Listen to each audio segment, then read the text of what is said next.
د ټاکنو پر مهال د ولسمشر سرې کرښې په هیواد کې له روان فساد سره کلکه مبارزه ښودل شوې وه. خپله ولسمشر محمد اشرف غني 6 کاله وړاندې دا ژمنه یې کړې وه او د دې کار لپاره حکومت ځینې وخت یو شمېر لوړپوړي چارواکي به یې ممنوع الخروج اعلانول. همدا تیر کال د ټاکنیزو کمیسیونونو د 2 مشرانو په ګډون د دغو کمیسیونونو 12 غړي ممنوع الخروج اعلان سوي وو.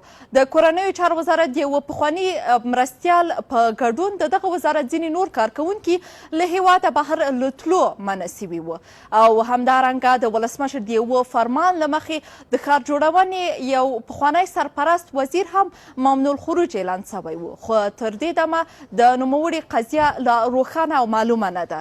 او همداسې د فوټبال د فدراسیون د پخواني مشر په ګډون د دغه ادارې 4 غړي د نجونو د جنسي ځورونې د قضیې په تړاو ممنوع الخروج اعلان سوي و او همدارنګه د کندهار یو پخواني والي په ګډون د دغه ولایت یو ښاروال هم ممنوع الخروج اعلان سوی و، خو داسې ویل کیږي چې اوس دوی دواړه له هیواده بهر دي.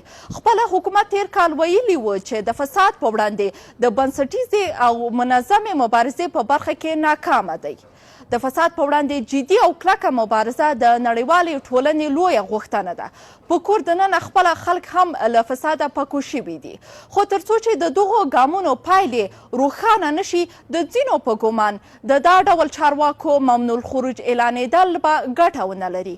خو اړوند چارواکي وایي چې د افغانستان شرایط له نورې نړۍ بیل دي او دلته ان د وړو ګامونو د پایلې روښانېدل وخت غواړي.